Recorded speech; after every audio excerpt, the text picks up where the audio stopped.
no-nonsense way keeps us all in line. And my friends and I talk about the real stuff of living it, and we hold nothing back. I'm Ginger Stocky with Jay Williams, and our lovely friend Erin Cluley cannot be with us today. I miss her. I know. We miss Erin so much. Yes. I know.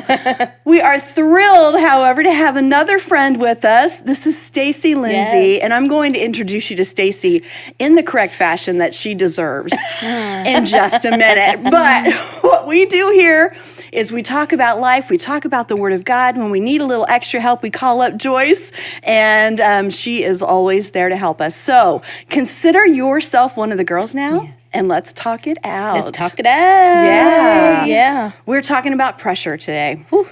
Pressure. I feel like we need a soundtrack. You're so good at our little music selection. Yeah. So bum bum bum ba bum bum. Under pressure. Yeah, there we go. Little David Bowie. All right. There you go. There you go. I knew exactly. I was like, is that Vanilla Ice? I know. Under pressure. It's actually quite a miracle that you got whatever the song was from my cue. Hey, I think that was good. Yeah, thank you. The pressure that was on me for that just then was overwhelming. But here's the thing, though, and this is something that I've said to Ginger all the time. Yes. Ginger slides in little singing things. Like if I'm singing something, if there's music playing, she's always on pitch with harmonies. She can actually sing. I think she's hiding a talent, to be honest. Closet shower singer. Maybe I think that's about all I've got. There you go. I think that's all I've got. It's best for those things to stay put in the background and hiding. I want to introduce you to my friend Stacy because there is so much to say about Stacy, and I'll give you the official line. But first, let me tell you that when we met the first time, there was just this instant connection. Yes. Where it's like, this is a new friend that I will love forever. Yeah. And it's just been one of those things that God gave us a connection, and I'm so grateful, so grateful. And I'm so glad to have you here with us. So I'm going to read this so that I get it right because it's so awesome. It's so awesome. So Stacy is the founder of They Serve Too, who we are thrilled to work with. It's such a great organization. It's a blessing for us. That is, Hand of Hope is connected to you, but They Serve Too is dedicated to helping military families in so many different ways. Yes. And it's been a wonderful blessing to many, many families in our military who, of course, deserve it so much. She has been awarded the Army's Outstanding Civilian Service Medal and the Navy Meritorious Public Service Award. Hello. Those are pretty awesome. I thought about wearing those today. That would have been so cool. So cool. She is a businesswoman. She is a leader. She is a world changer. And she is also a mother. And she is the wife of, I'm going to get this right, Vice Admiral Yancey B. Lindsay, a 3-star admiral in the Navy. Yes. And so pressure should be your middle name. It's a bit of pressure. There's a little bit going on in your life. Yeah. And like I said, I'm so grateful for who you are and for what you bring to this. But when we were talking about pressure in our life that we all face, every one of us, absolutely. no matter what we have going on, Sure. the world has pressure. Our family has pressure. Our lives are just full of pressure. And I thought, Stacy can talk about this because she gets it. Yes. So let me just start by asking you, what are some of the pressures that come along with being a part of a military family, and especially one that is at the rank that your family is dealing with? Well, I think that, leadership or any place of authority that God may put us in, that it just comes with pressure, right? And sometimes scrutiny. Yeah. Being a military family, there's constant change. So our military families deal with a lot in their service to our country, whether it be, just changing a location that they live, or trying to find jobs, or, trying to get the kids in school or not in school, as the case may be right now. Yeah. I think that as you juggle things in life, regardless of where God has placed you, we all have those pressures that can weigh us down. They sure can. And when you mentioned scrutiny, I mean, let's just talk about that a little bit, because when you are at the level of a 3-star general, it's not just scrutiny on the general, it affects or an admiral. Excuse me, I know better because my daughter's in the Navy, and she would be so ashamed, so ashamed. Like, Oh my goodness! I'll be getting. Oh, my phone's already ringing. But it's not just scrutiny for him. It's pressure that affects the entire family. It has to. It does. It does. And it's hard because I think, okay, well, yes, he has this position, and yes, it's the calling that God has placed on our lives. Yeah. But I try to understand that, life is just pressures, and that I can't take that position or the place that we're in right now too seriously, right? Because it's really easy in roles that we have in life that we just take that on too much. Yeah. And so I find that I have to check myself and go, this is because of this role. Yeah. This is because of this current experience.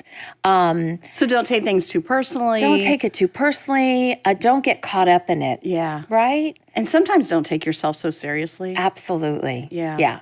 Yeah, exactly. We got to learn to sort of laugh at our circumstances, right? Yeah. Because it's like a pressure cooker. So you've got a few options when you're under intense pressure or scrutiny. Am I going to explode, or am I going to, let off that steam a little bit? Yeah. Laughter's a great way to do that. You guys are both leaders. Your husband, of course, is a leader.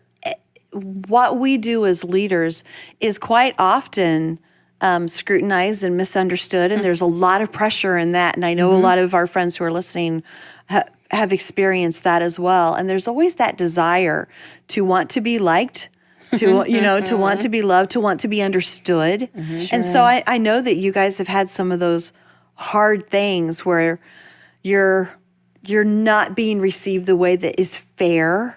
That's one of those words that we're not, especially when our girls were young, we were not allowed to use the F word at our house. We were not allowed to say, that's not fair. Right. Yeah. That was our F word. Yeah. And it's hard when you feel that way, when whatever is happening, and it may be very public, it's just not fair. That's not what really happened.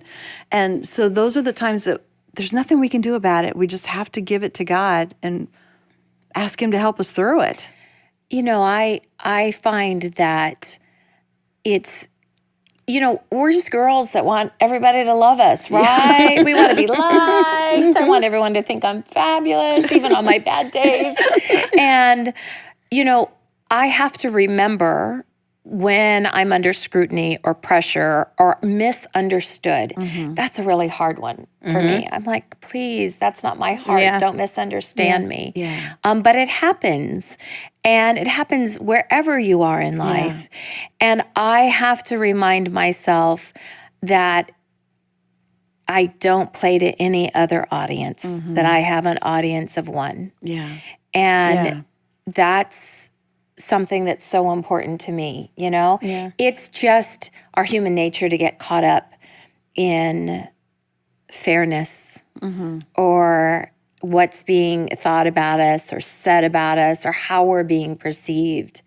And I can't spend time and energy on it. I don't know about y'all, but I don't have any extra energy for that. I have been guilty of being pressured because there are so many pressures in society for leadership, period. But then being a woman in leadership, there'd be a Black woman in leadership like that in itself. There's a lot of pressure. Yeah. And so I have had to really modify the way that I communicate things because I do, I've heard people say, like, if you want people to understand what you mean, don't say it mean, and you know what I mean? That's a pressure, especially like I get titled as an angry Black woman all the time. So I'm like, I have to make sure that I'm saying things that my actions line up with my intentions. And so there are times that I have to be very intentional with how I communicate things, especially in the positions of leadership that I've been in. Right. Because there are pressures out here that of course I have to rely on the Lord and trust that the Lord will, help convey what my heart is really trying to say. But I have a question for you. Being in the military, I don't know much about military families, but just from the outside looking in, I would just assume that you'd have to be pretty like flexible and adaptable to change.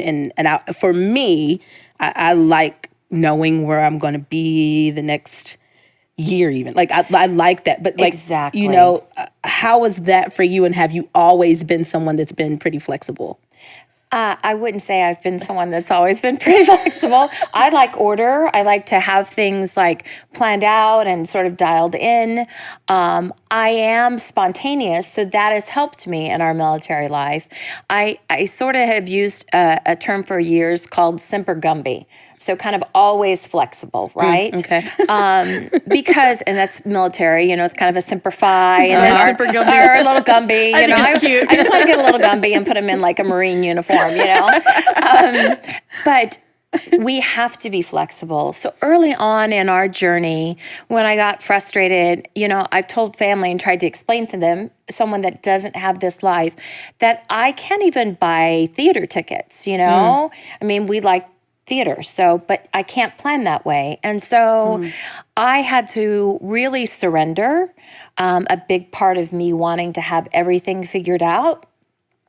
And, because of my faith, it was really easy to go, when it's out of my hands, I know whose hands it's in. Wow, that's good. And we face so much of that in our lives, regardless of where we're at. It's just so much is out of our hands. So much is out of our hands right now. And I have to know that even though kind of the control freak in me would like to make all the decisions and know how it was all going to work out, I have to release that and know that I don't need to be in charge. Yeah. That's so good. That couldn't have been an easy lesson along the way, though. No, and it's a daily lesson sometimes still, Yeah. We have to remind ourselves. It's a good lesson to have, especially like what you're saying, like right now in the circumstances of the world, the situation of the world today, the condition of the world today, is to understand that pressure can be relieved and released if we understand who actually holds the present and the future. If we know who controls it all. And so that's just a good lesson to have. And I think it's so important to recognize when we're surrendering that, whose hands we're surrendering to. I mean, we need to understand the Father heart of God. So that was work I did as a young woman. And it changed things for me in being able to, lay that at his feet or put it in his hands, when you know that just like, the Father wants to take care of his children, that I'm his baby girl. Yeah. And if you can relate it in that way, it changes everything. That's such a major shift. It always has been for me. Yeah, and that is true for everyone. No matter who you are, no matter what pressures it is that you're dealing with in your work, in your family, in your church life, whatever it is, what you're saying is true. Is He is our Father. He is our Daddy that wants to bear that burden for us. So let's jump right in here and see what Joyce has to say, first of all, and then we'll talk about the word that she shares about pressure and stress in our life. Stress is caused by what's going on inside of us rather than what's going on around us. Well, if I didn't have this problem, and if I didn't have that problem, and if I didn't have that problem, can I tell you something as lovingly as I know how to? Some of you, if you didn't have one problem, you would create one.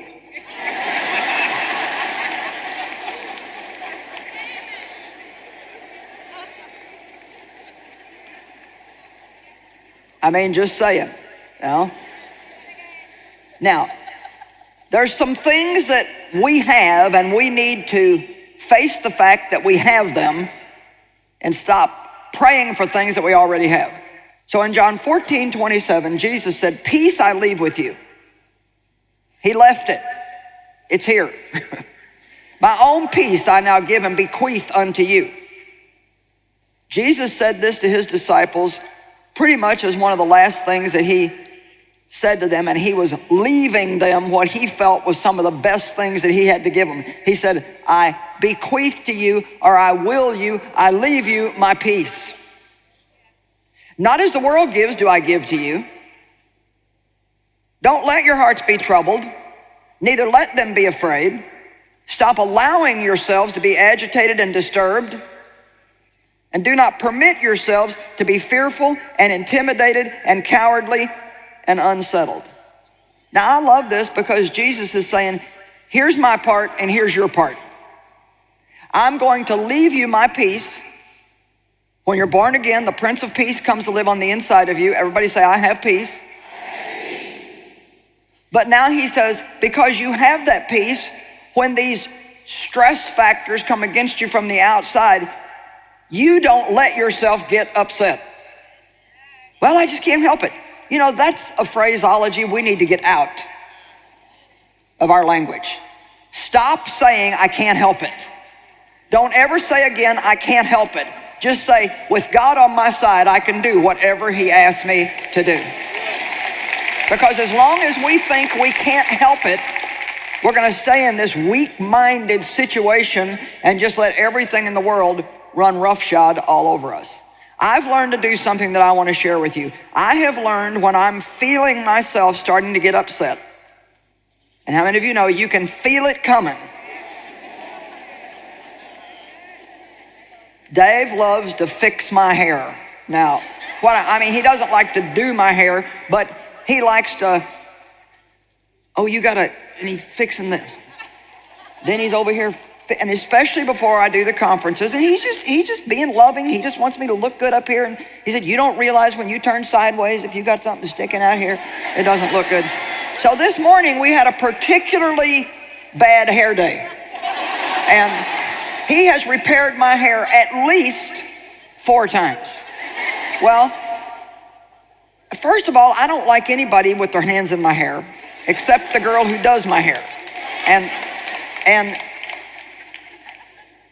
I probably especially don't like Dave in my hair. I don't know why. I guess just because he does it so much, you know? And so by about the 4th time this morning, then I put this thing on back here, and then he told my hair was all sticking out above that. So then we had to fix that. And then he could tell by my face that I was about to get an attitude. He said, okay, I'm not gonna fix it then. We can just let it, let's see, these are the things Dave and I fight about. So I can feel myself starting to get upset. Well, you see, the way I was years ago, I just went with feelings. However I felt, that's what I went with. But now, when I start to feel that, I remember John 14:7, don't allow yourself to get upset and disturbed, and I start talking myself off the ledge. You know, you can't talk about pressure without talking about the antidote, which is peace that God gives us. Stacey, I love what you said earlier, and I kind of brushed over it and didn't mean to, about that laughter is a great answer for this. Absolutely. It does release a lot of that steam that we need to release. So rather than Joyce being upset all the time about Dave and her hair, we might as well all laugh about it, right? Yeah. So what are some of the things that you guys see as antidotes to the pressure in your own lives? What are some of the things that you do to walk in that peace that Christ gives us? Yeah, one of the main things is declaring the word over me, because I've realized that because a lot of things have stayed in my, like I used to allow things to stay in my head a lot, you know, and then that's when anxiety kicks in. You could feel it. And then even if I thought it was good and I would pray at night, and then in the morning, I would sleep well, but then in the morning I could just feel that pressure. Sometimes I would physically feel it on me, like and I would just feel like I have 2 choices, either succumb to that feeling or speak the word over it. You know, and speak the truth over it. So I those believe, are the choices. Yeah. So my choice is to actually declare, you know, what God says about the situation, and declare that the peace of God, let the peace of God rule my heart, you know, and that He'll give me the peace that surpasses all understanding. So just start declaring those things, because it's easy to forget those things when you're feeling the pressure, because it's like, oh, I'm overwhelmed, I don't know what to do. But you have to choose to speak those things. And so even to the point where I've even put, and we've talked about it before on the show, where I've put Post-it notes, like even on my on the bathroom mirror, like just to remind Wherever you need 'em, wherever, yeah. like on the mirror, on the refrigerator, wherever I'm feeling pressure or wherever I know, because here's the thing that I had to realize that Satan, he doesn't have any new tricks. Like it's the same stuff. Like he's using the same stuff, and we have that advantage to know that he's been playing these same games for thousands and thousands of years. And so we can use the word of God as our cheat sheet to say, oh, I already know that you can be overcome if I do this. And so now knowing that, I can like plan and strategize to say like, hey, I don't have to succumb to this pressure.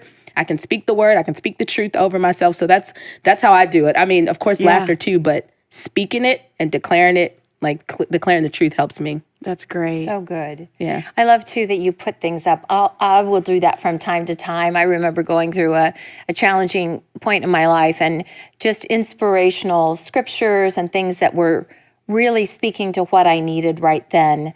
I actually, like kitchen cabinet, bathroom mirror, I at one point had something taped to the outside of my shower. I wanted to just be able to visually always see where my focus needed to be. Yeah. And, you know, it may sound silly, but I remember when our girls were young, I did a thing, you know, kids will throw tantrums, right? So I did a thing that I would call the art of distraction. And I would just try to find a way to draw their attention from something else. And, you know, as silly as it may sound, we need to sometimes draw our attention from that which is stealing our peace, right? And for me, worship music is one of my go-tos. I just need to turn on something that instantly lowers my blood pressure. You know, I'm a type A girl. I can spin up pretty easily, unfortunately. And so I have to find that place that draws me back, that is my distraction, and then just sets my mind where it needs to be set. That's so good. Yeah. You talk about being type A, and this isn't an answer for everyone. It kind of depends on where your personality lies. But one thing that God really taught me was to say the words, it doesn't matter. I can be so focused on all of the details that I think are so important, and all of the things that I want to be just right, and that I want to help everybody else make just right in their own life, you know? And those words, it doesn't matter, were such a relief for me, because there were two things. First of all, it was that everything is not in my control anyway. Yeah. And the second part of that is everything is in God's control. So I can safely say it doesn't matter, because I'm laying it in the hands of someone who has a much better handle on it than I ever will anyway. Yeah. And so there were many of those things that you begin to feel this pressure, and you have to ask yourself, because some things do matter and some things don't as much. How important is this? Does this matter as much as it feels to me like it does right now? Or is it something that I can completely let go of? Or is it something that I do need to pray and be active and work through? Is it something that I can lay in God's hands and know that He's telling me I don't need to do anything right now? So wherever it was in that whole situation, my question was, how much does this matter? And oftentimes the answer was no, it doesn't. And the pressure would just be like, oh, good, okay, I can move on to the next thing that probably matters a lot. But that was huge for me. That was really, really helpful. Yeah. And I think about the different things that probably a lot of our friends who are listening right now are dealing with in their lives, right? There are so many really serious things that people are dealing with. They're dealing with physical illnesses and financial trouble, and maybe a special needs child, or the loss of a loved one or a relationship. Very serious things that are very hard to deal with. There is a lot of pressure in our life. So there's no way to skirt over that. Life is hard, but in knowing that God does walk with us through everything, and to ask ourselves those questions: how much pressure am I putting on myself? Because I know I'm really good at that. Adding to it, when instead of, I know God wants to release a little bit of it, and I just keep pulling it back. Sure. Because it feels like if I don't do this, it's going to go wrong. And sometimes I need to let go, and then it goes much better. Yeah. Tell me a little bit, Stacy. You've had so many personal issues in your family in this past year. It's been a rough one for you. It's been hard. In the last 2 years, I've lost my mom. My sister is in a current battle with breast cancer. I've done 2 overseas moves in 13 months and just a lot of other life and difficulty in the midst of all of it. And sometimes you're having a struggle just to keep your head above water.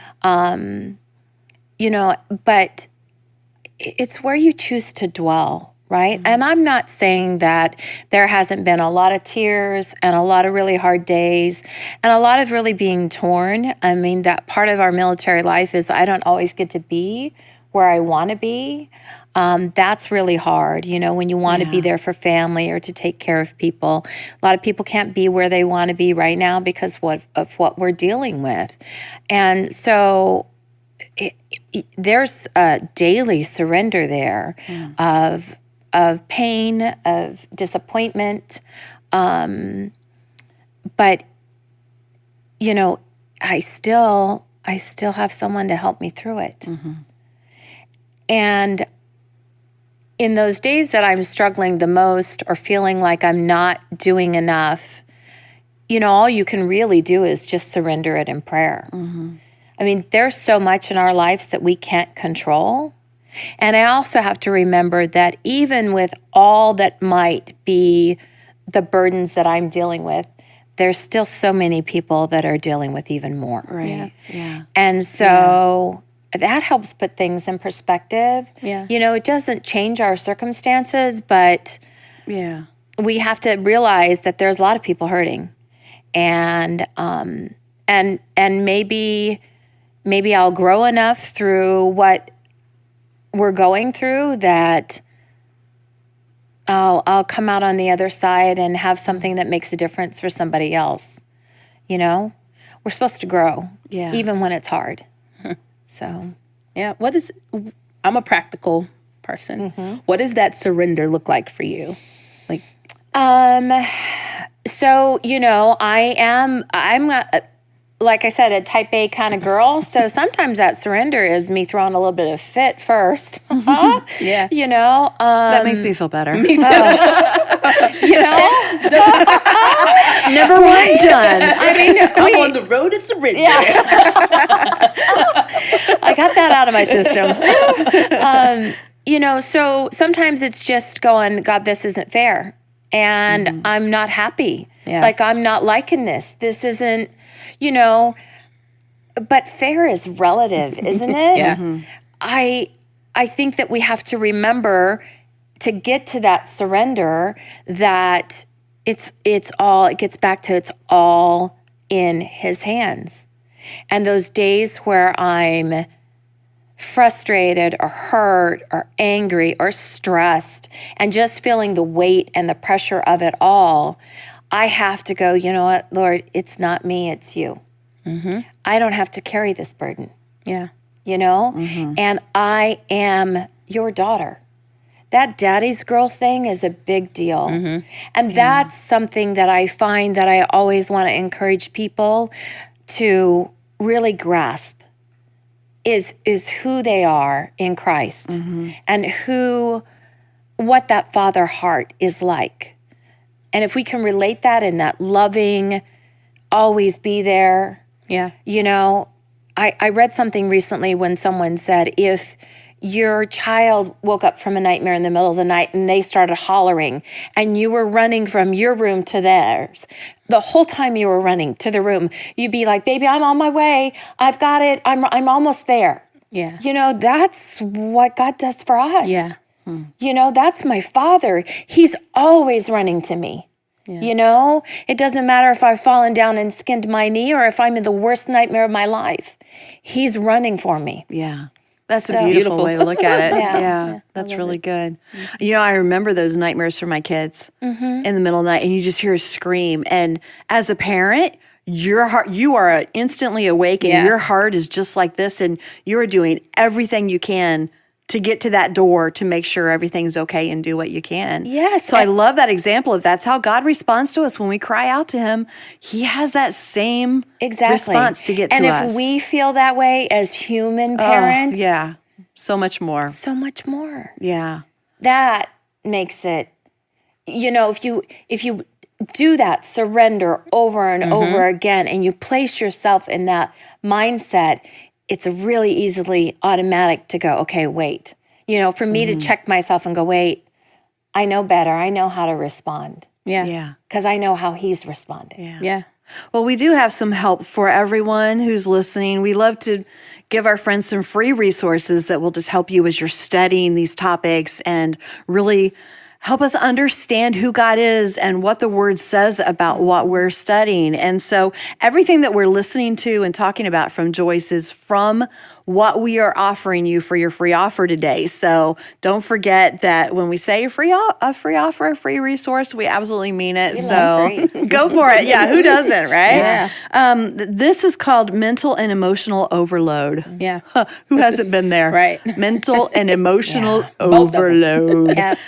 So you can go to joycemeyer.org/talkitout and download it for free. And like I said, that's what we're listening to little clips of that today. So let's take one more listen and see what Joyce has to say. Now, another thing that you have is Jesus. Amen. And in Matthew 11:28, he says, come to me, come to me, come to me, come here, come and let me talk to you. Come to me, all you who labor and are heavy laden and overburdened, and I will cause you to rest. I will ease and relieve and refresh your souls. Don't you love that? I feel better just reading it. Matthew 11:29, take my yoke upon you and learn of me. First of all, he says, come to me and I'll take care of this problem. Well, we love that part. Yes. Make this all go away. I mean, people were so enthusiastic on Thursday night when I said what I was going to teach on. I mean, this place just erupted in joy. But you know what? They got a little quieter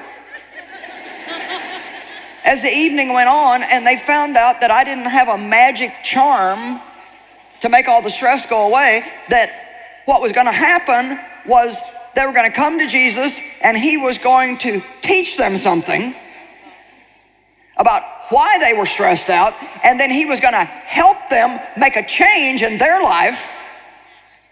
Are you with me today? That would then prevent the devil from getting back in. The Holy Spirit has been given to us to be our constant companion in life. Jesus told his disciples, I'm going to go away, but you're actually going to be better off because I'm going to send you the Comforter. And the reason why Jesus said that is because he could only be in one place at one time, but the Holy Spirit can work in and with every single one of us every day of our lives, no matter where we're at or what we're doing. He can be with every one of us intimately and personally. And he is the teacher. He teaches us how to live life differently so we can have the life that Jesus died for us to have. Honestly, I have those childish moments where it's just like, God, I just want you to get me out of this. I don't have any time to be learning any lessons. I don't want to do any growing. I don't want to help anybody else. You know, how terrible is that? But that's what pressure does to you sometimes. But when you think about it, a real father, doesn't do what you need in the moment. He does what you need that's best for you overall. And that's what God does for us too. But absolutely, it's not easy when it happens. That pruning, right? Oh, ouch. Yeah. You What know? are some of the things that you both do to relieve the pressure when you need, whether it's a break or to reset? What are some of your secrets? Recently, I do like the kid did when you said they had a nightmare. I'd scream. Yeah. I'm just like, you know. Like, Does it work?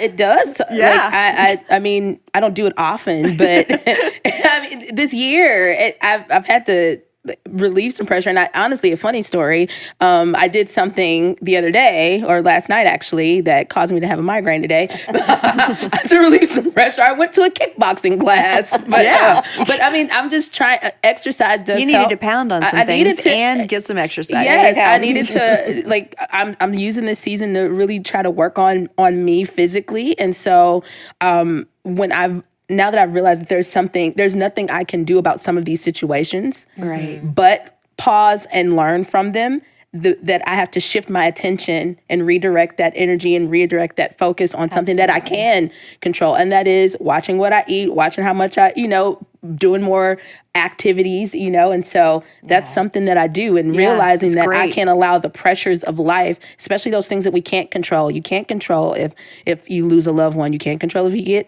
divorce papers served to you. You can't control those things. So instead of letting that pressure paralyze me, I'm learning how to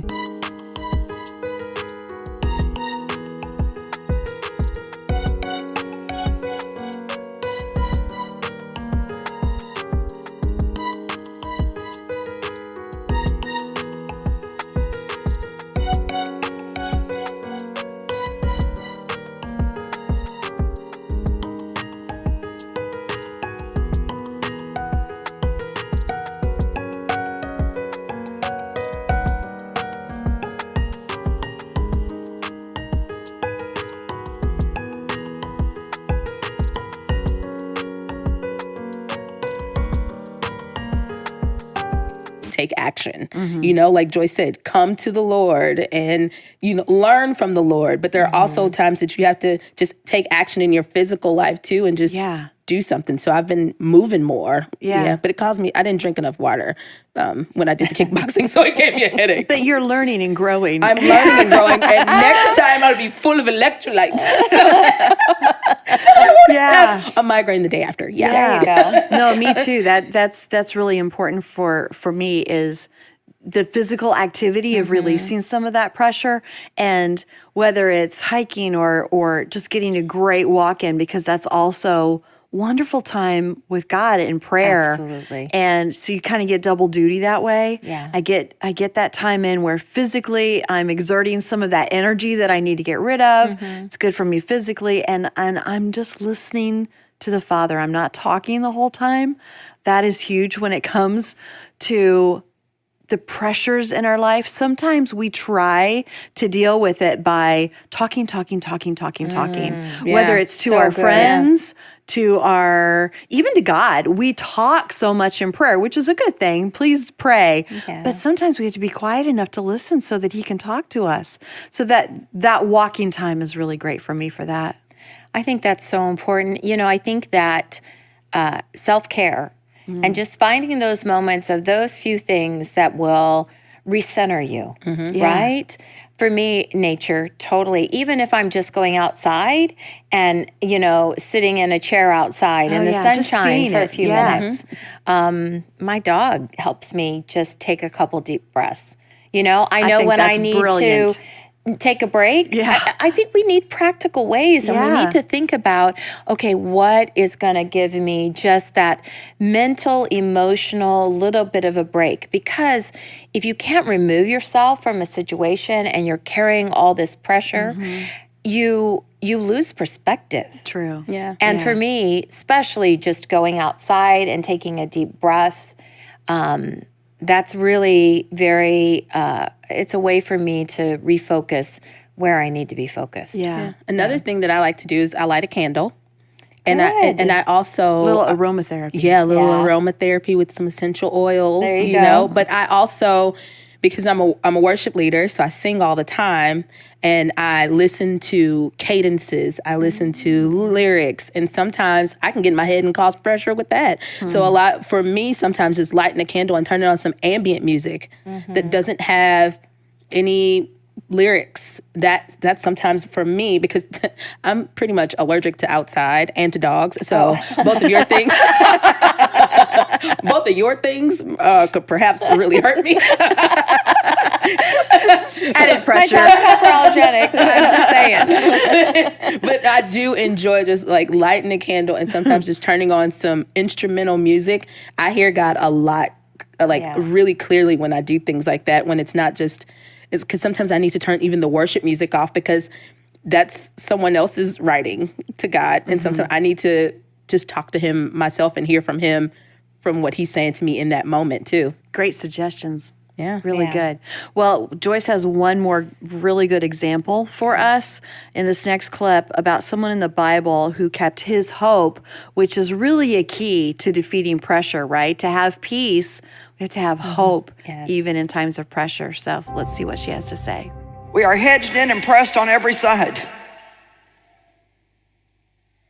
troubled and oppressed in every way, but not cramped or crushed.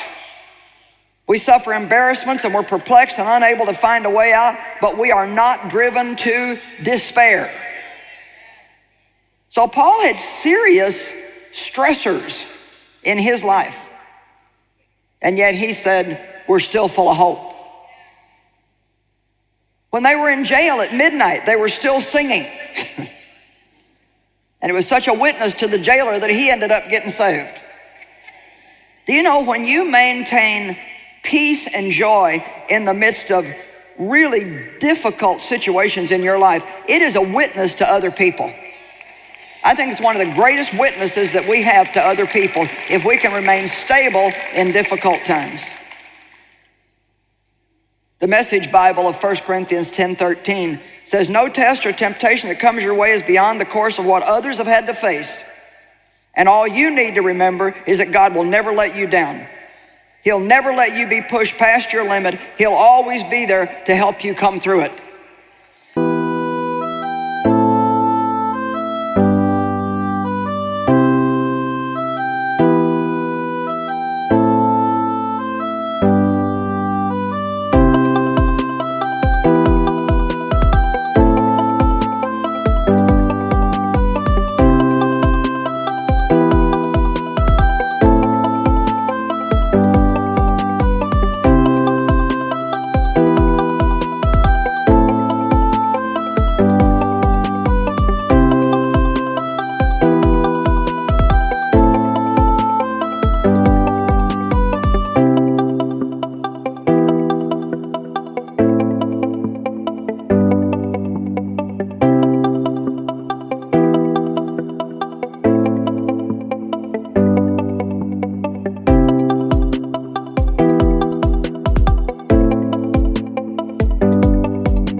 Everybody say, something good's going to happen to me. So many great scriptures and holding on to those promises. You know, don't just overlook, don't glaze over something. The fact that God gives you peace in the midst of your pressure is huge.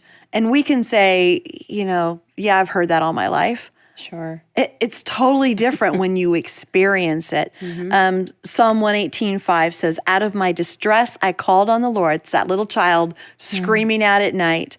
The Lord answered me and set me free. So it's not even just, I felt a little bit better. He set me free. Yeah. And that's where we can be. And I love this so much. This is letting pressure make you better instead of worse. And this is a verse, James 1:3-6, and I love the way that this one is written. It says, you know that under pressure, your faith life is forced into the open, and it shows its true colors. Pressure does that to us, right? So don't try to get out of anything prematurely. Let it do its work so you become mature and well-developed, not deficient in any way. Let it do its work. That's hard stuff. If you don't know what you're doing, pray to the Father. He loves to help. You'll get his help and won't be condescended to when you ask for it. Ask boldly, believingly, without a second thought. People who worry their prayers are like wind-whipped waves. We've all worried our prayers, right? Oh, yeah. So I love this. It's the hard stuff. It's the hard stuff of walking through it and letting God perfect us, right? shape that diamond with the pressure that's in our life. But this is the good stuff. This is the stuff that down the road we're like, wow, I'm so glad I'm here and not there. Yeah, it's so good. And I just thought about also in Isaiah 54, how it just talks about no weapon formed against me will prosper. Yeah. And so there, that scripture in itself just tells me too, like, there will be weapons formed against me. Yes. It's going to happen. Pressure's going to come. Yeah. Pressure's going to come. But the hope in the fact that it will not prosper, like, that gives me hope to know that no matter what comes against me, no matter, you know, how I feel in the moment when that pressure is applied, I know that God is working something through me and teaching me something, but I know that it won't prosper. It cannot win. Like, that's a Absolutely. hope that I have. Yeah. Well, and just to even not have that, sometimes we need to have that on repeat, right, in our lives, just over and over and over again, because the pressure's intense. But we have a world that needs to see us firmly footed and withstanding the storm. I think there's so many great little tidbits in what we've been talking about today, you know, to make sure that you are focusing as much as you possibly can on you and God, that relationship right there. People matter so much, but they can also put pressure on you. You can put pressure on yourself. And you've got to be able to peel all that away and say, it's me and God. What do we need to do? What does he say about who I am? What does he want me to glean from this? How can I come out of it better? And so I think there's been some great advice. And again, we invite you to pick up that free resource. Everything you were hearing from Joyce today is in there. It's a free audio teaching, and I think that you will love it, called Mental and Emotional Overload. Go to joycemeyer.org/talkitout to get that for free. Also, while you're there, you can sign up for our free email friends list. We would love to have you join us as one of our friends, and you'll get some of those special added bonuses, behind the scenes fun stuff, and you'll find out when new episodes are coming out. And please subscribe to the podcast. Tell your friends about it. Let's have as many people joining us as possible, because it's just more fun to talk with your friends. Yes, It is. Stacy, thank you.